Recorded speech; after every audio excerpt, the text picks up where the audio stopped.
Oi, eu sou o Bruno Flor e junto com o Igor que está atrás das câmeras, nós somos o Jardim do Seu Flor.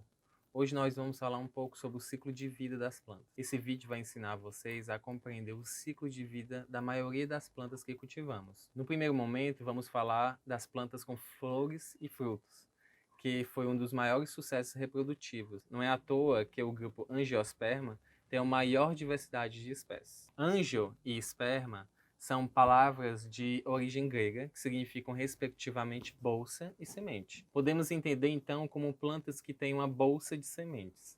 Essa bolsa é o que conhecemos como fruto. Então, para começar, vamos fazer uma pergunta simples, mas muito importante. O que é uma planta? Eu posso começar a definir as plantas com milhares de características. Porém, alguns pesquisadores, a maioria, na verdade, botânicos, define três características importantes do que eu posso definir o que é uma planta. A primeira característica mais importante é que todas as plantas fazem fotossíntese. A segunda característica é que todas as plantas elas têm as suas células com celulose. E a terceira coisa é que todas são multicelulares. Então, tem que ter mais do que duas células para ser considerada uma planta. Planta em si é uma definição humana.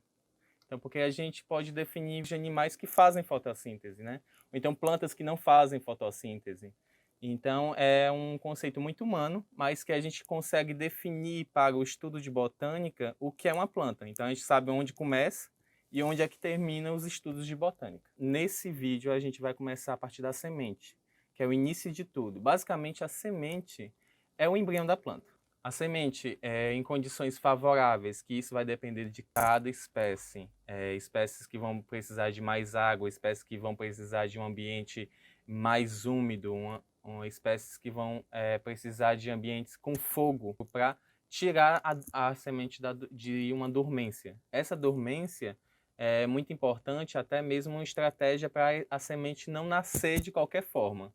Então ela tem que quebrar essa dormência para começar a germinar. Primeiro sai a raiz. Essa raiz ela se insere dentro do substrato. O substrato ela começa a absorver os nutrientes, né? E aí ela começa a sair da casca da semente. Essa casca é que protegia a semente. Aquilo são as dois cotilados, então ela sai. Quando sai, dali são as duas primeiras folhas. Duas ou uma, isso vai depender muito do grupo. Quando nascem duas folhinhas, é dicotiledônia. Quando nasce apenas uma folha, é a monocotiledônia. A única função é só captar energia luminosa, no caso ela faz fotossíntese, por isso que é verdinho.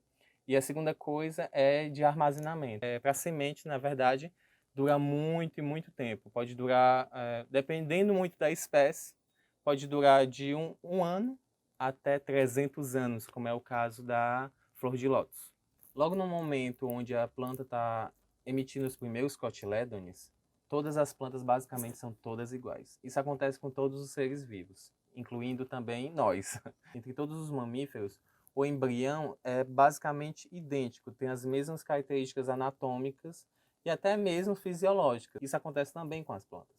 Todas as sementes, basicamente, têm o mesmo embrião, do mesmo formato, onde a característica que a gente pode ver principal é os primeiros cotilédones e também a raiz, que a gente chama de radícula nessa fase inicial. Da entrada da raiz no substrato até o aparecimento dos cotilédones, a gente define como germinação. Logo após a fase de germinação, a planta já passa pelo processo de crescimento, e é nesse processo de crescimento que ela começa a se diferenciar, tanto em formato de caule, formato de folha, algumas características secundárias começam a aparecer na planta também. Então é nesse momento que a gente vai diferenciar as espécies. No período de crescimento, é muito normal também um processo de envelhecimento das folhas.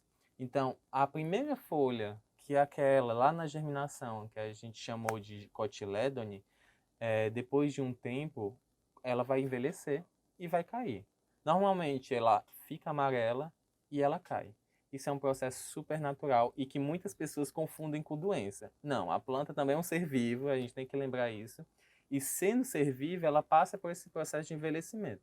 É quase que fosse uma compensação, porque ao mesmo tempo que essas folhas velhas e as folhas mais abaixo da planta estão secando, amarelando e secando, folhas novas estão aparecendo. Então é uma forma de compensação. Uma coisa muito importante em relação a isso é que as folhas mais velhas, elas suprem os nutrientes das folhas mais novas. Então não é aconselhável muito arrancar as folhas só por estética. Deixa por um momento, até mesmo secar, porque ajuda inclusive a ir mais nutrientes para as folhas mais novas. No período de crescimento, a planta vai crescendo, vai se desenvolvendo, vai se diferenciando entre as espécies e em determinado momento ela começa a produzir e amadurecer. Esse processo de amadurecimento, que a gente chama de amadurecimento sexual, é o aparecimento das estruturas mais importantes do grupo das angiospermas, que é a flor. A flor, basicamente, a única função dela para as plantas é uma função reprodutiva. É nela que se contém a produção de sementes. Para os estudos de botânica, a principal função é de classificação. É a partir da flor que a gente começa a fazer o processo de classificação e identificação das espécies. Para vocês entenderem mais ou menos como isso acontece, a família Arácea. A família Arácea, muitas pessoas já devem ter escutado muito dessa família, é a família da Comigo Ninguém Pode, Costela de Adão e também da Zamioculca. São 3 plantas completamente diferentes, né?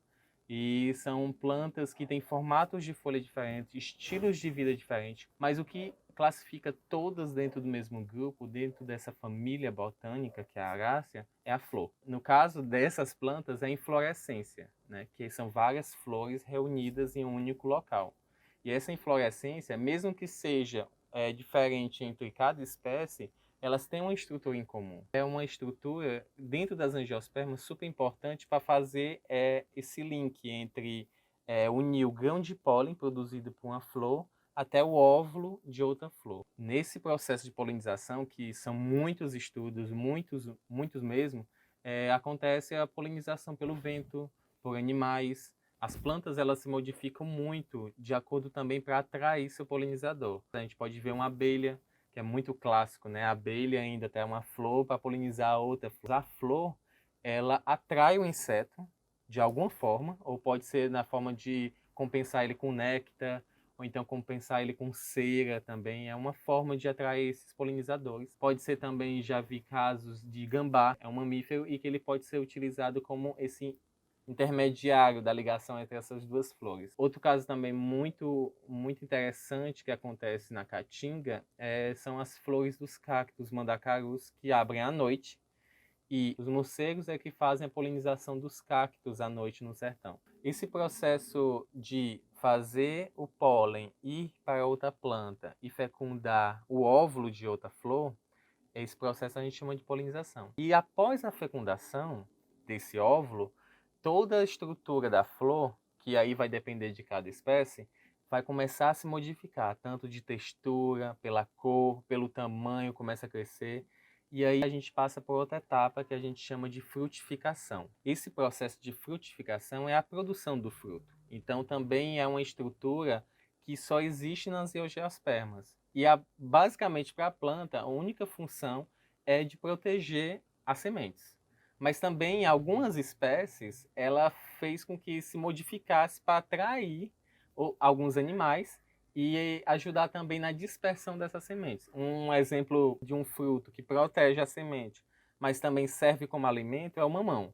O mamão tem sementes internas, mas a parte que cobre e que protege as sementes é muito saboroso, muito doce. Então atrai muitos animais, até mesmo a gente, para consumir. Nesse processo em que o animal come o fruto, é uma forma de ser atraído, também uma estratégia da planta para dispersar suas sementes.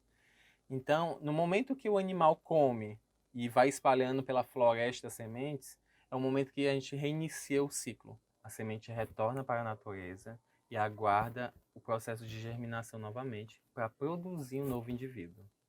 Bom, espero que tenha dado para entender um pouco desse ciclo e que vocês comecem a observar isso na casa de vocês com as suas próprias plantas.